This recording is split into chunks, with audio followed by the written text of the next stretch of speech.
الرحمن الرحیم۔ السلام علیکم معزز سامعین، ویلکم ٹو مائی چینل صراط مستقیم۔ اللہ تعالی ہم سب کو سیدھے راستے پہ چلنے کی توفیق دے۔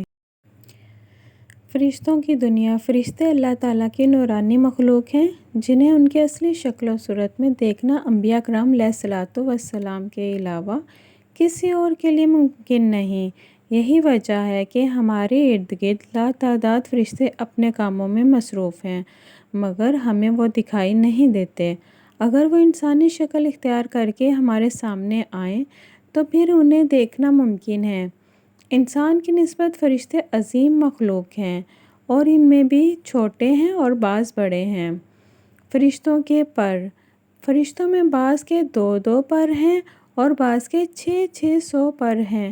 قرآن کریم میں ارشاد پاک ہے کہ اللہ تعالیٰ کے لیے تمام تعریفیں ہیں جو آسمان اور زمین کا پیدا کرنے والا ہے اور 2 3 4 پروں والے فرشتوں کا اپنا قاصد پیغمبر بنانے والا ہے۔ بعض روایات کے مطابق جبرائیل امین علیہ السلام کے 600 پر دیکھے گئے ہیں اور ہر پر نے آسمان کو گھیر رکھا تھا۔ ان کے پروں پر مختلف رنگ اور قیمتی موتی بکھر رہے تھے۔ فرشتوں کی قد و قامت۔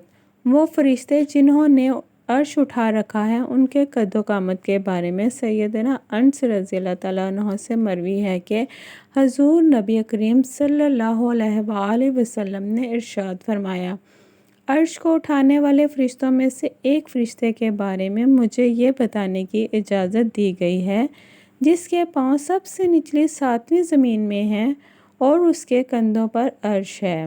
اس کے دونوں کانوں اور کندھوں کے درمیان اتنی دوری ہے کہ اسے طے کرنے کے لیے پرندے کو 700 سال کی پرواز چاہیے۔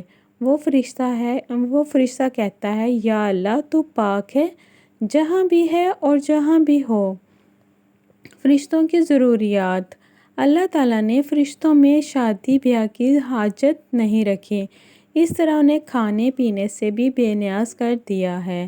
اس کی وضاحت قرآن مجید میں مذکور سیدنا ابراہیم علیہ السلام کے اس واقعہ سے ہوتی ہے جس میں ہے کہ ابراہیم علیہ السلام کے پاس فرشتے آئے تو آپ علیہ السلام ان کے لیے فوراً گوشت لے کر آئے مگر انہوں نے اسے تناول نہیں کیا۔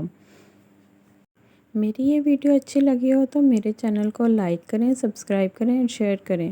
جزاک اللہ خیرہ۔